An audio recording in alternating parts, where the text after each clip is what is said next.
გურჯაანში ახალი ავტოსადგური მოეწყობა მუნიციპალიტეტს. ამას ავტოსადგურების რეფორმა დაავალდებულებს, რომელიც ქვეყანაში მაისიდან ამოქმედდება. ფონდ ღია პარტნიორობა საგზაო უსაფრთხოებისთვის დირექტორი ირაკლი იზორია აღნიშნავს, რომ ეს მგზავრების უსაფრთხო და კომფორტულ გადაყვანას უზრუნველყოფს. მისი განმარტებით რეფორმის განხორციელება ქვეყნისთვის მნიშვნელოვანია, მით უფრო მაშინ, როდესაც ქალაქების უმრავლესობას ავტოსადგურის საერთოდ არ აქვს ან ობიექტები მოსაწესრიგებელია.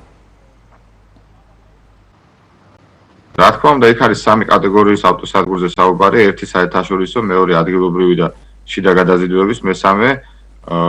ყველა მუნიციპალიტეტს უნდა ჰქონდეს და მათ შორის გურჯაანსის უნდა იყოს, რა თქმა უნდა, ავტოსადგური და ესე არ უნდა ხდებოდეს თვითნებურად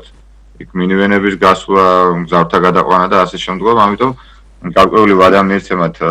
ავტოსადგურების მოწყობისთვის მუნიციპალიტეტებს და მერე უკვე შიგნით თვითონ განსაზღვრავენ მუნიციპალიტეტები თუ სად მოაწყობენ ამ ავტოსადგურებს,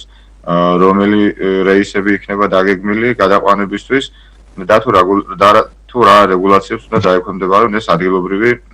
ესე რომ ვთქვათ, სადგურები. რაც შეეხება ავტოსადგურების და მგზავრთა გადაყვანის პრობლემების მოგვარებას, როგორც ვიცით, ამაზე დაიწყო უკვე გარკვეული პროექტების განხორციელება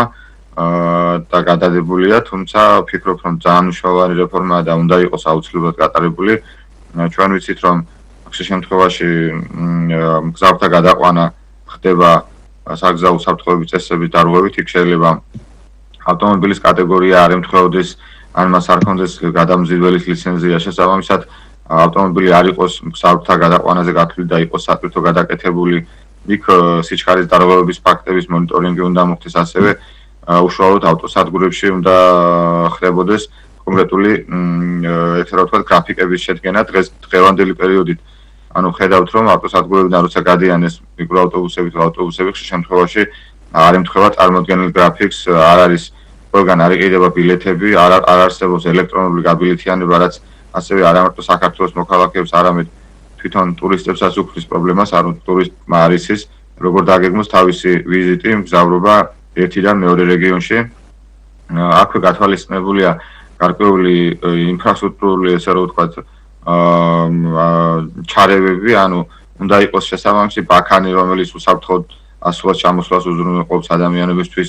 ასევე უნდა იყოს დედათა და ბავშვთა მოსასვენებელი ოთახი, იქ მცხოვრების სამედიცინო შემოწმება უნდა ხდებოდეს და ძალიან ბევრი ის კარგი მნიშვნელოვანი რეგულაციები, რომელიც, რა თქმა უნდა, შეამცირებს მგზავრთა გადაყვანების დროს საგზაო შემთხვევების